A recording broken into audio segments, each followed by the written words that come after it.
Sejarah Sunda Kidulur, dahulu kala nama Jakarta adalah Batavia, dan sebelum nama Batavia adalah Jayakarta, dan sebelum nama Jayakarta adalah Sunda Kelapa dan merupakan pelabuhan penting kerajaan Sunda Galuh Pajajaran. Saking ramainya pelabuhan Sunda Kalapa, banyak diantaranya pedagang-pedagang dari Sumatera, Bali, Jawa Tengah, Jawa Timur, Arab, China, Portugis DLCB berdatangan ke pelabuhan Sunda Kalapa. Atas izin kerajaan Pajajaran mereka diperbolehkan berdagang dan membuat pemukiman di Jakarta. Dengan catatan mereka harus membayar pajak kepada kerajaan Pajajaran. Bahasa pengantar yang digunakan kala itu adalah bahasa Melayu, Arab dan China, akan tetapi lebih dominan Melayu, sehingga lama-kelamaan bahasa Sunda di Sunda Kalapa tergantikan oleh bahasa pendatang. Seiring waktu berjalan, pendatang semakin banyak di Sunda Kalapa. Mereka menikah dengan berbeda suku dan agama, hingga melahirkan keturunan-keturunan campuran di Sunda Kalapa.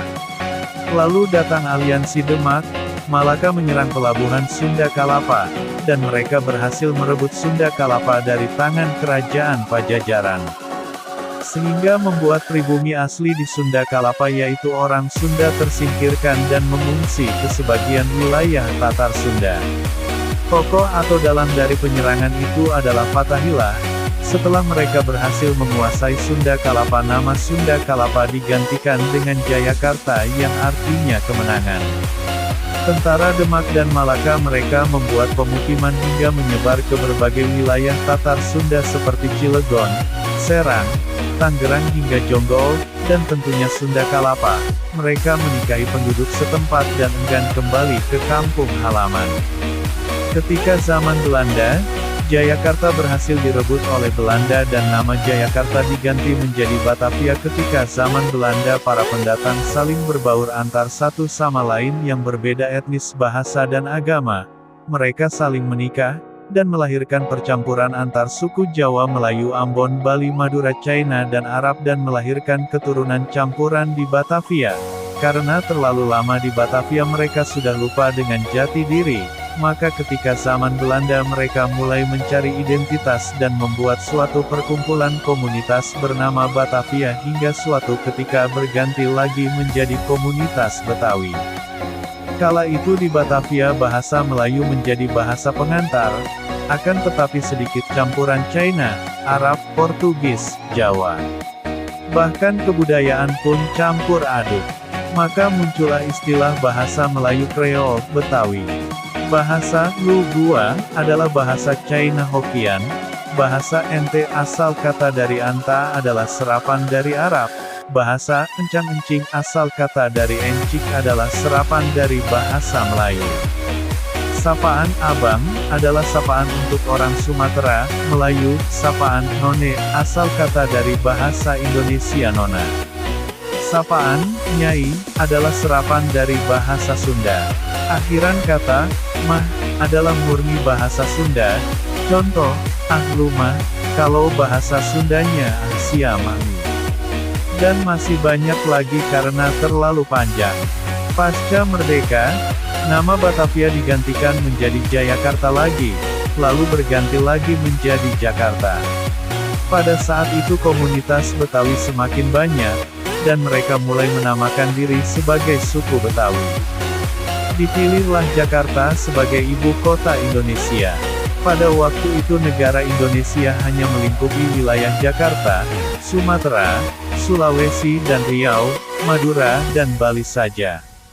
Karena Jawa Tengah, Jawa Timur, Pasundan, Jawa Barat, Kalimantan dan sebagian wilayah lainnya belum bergabung dengan Indonesia, dan masih merupakan negara bagian. Ketika tahun 1950 barulah Jawa Tengah, Jawa Timur, Pasundan, Jawa Barat, Kalimantan dan sebagian wilayah lainnya bergabung dengan Indonesia dan tentunya wilayah Indonesia semakin luas. Nah, karena ibu kota Indonesia berada di Jakarta, akhirnya komunitas Betawi semakin terpinggirkan, karena saking banyaknya pendatang dari berbagai wilayah Indonesia, Sunda, Jawa, Melayu, Ambon, Bali dan lain sebagainya. Karena yang salah ada di pihak Betawi, mereka menjual tanah kepada para pendatang hingga mereka tidak punya lahan tempat di Jakarta. Dan akhirnya komunitas Betawi hijrah ke pinggiran Jakarta seperti ke Jawa Barat dan Banten, Depok, Bogor, Bekasi, Tangerang, Karawang, dan hingga hampir menyebar ke seluruh wilayah di Tatar Sunda. Mereka beranak pinak melahirkan keturunan di sana, karena saking banyaknya pendatang Betawi di Jawa Barat dan Banten seperti Depok, Bogor, Bekasi, Tangerang dan Karawang hingga penduduk asli di situ yaitu orang Sunda terpinggirkan, bahkan bahasa Sunda di wilayah tersebut tergantikan oleh bahasa Melayu Kreol, Betawi. Hingga terus berlanjut sampai hari ini, mereka terus melahirkan keturunannya di wilayah Jabar dan Banten dengan menikahi penduduk setempat. Bahkan mereka berani mengklaim bahwa Bekasi, Bogor, Depok, Tangerang dan Karawang adalah tanah milik mereka, karena mereka merasa bahasa yang dipergunakan di wilayah tersebut adalah bahasa Melayu Kreol, Betawi, dan bukan bahasa Sunda. Ketika pemerintah Banten dan Jabar memberikan mulok mata pelajaran bahasa Sunda, mereka para pendatang menolak, karena merasa bahwa bahasa yang digunakan di wilayah tersebut adalah bahasa Melayu Kreol Betawi. Padahal sebetulnya jika mereka melihat sejarah, bahwa asal-usul mereka adalah pendatang, bahkan campuran berbagai suku bangsa, dan bukan asli pribumi barat Pulau Jawa, Jakarta, Banten dan Jabar. Karena asal-usul mereka adalah pendatang dari Jakarta, dan sebelum di Jakarta pun asal-usul mereka adalah pendatang dari luar barat Pulau Jawa. Tapi satu yang pasti, bahwa mereka tidak akan bisa mengklaim Banten, Jakarta dan Jabar khususnya di wilayah Bekasi, Depok, Tangerang, Bogor dan Karawang adalah tanah mereka. Sejarah yang berbicara.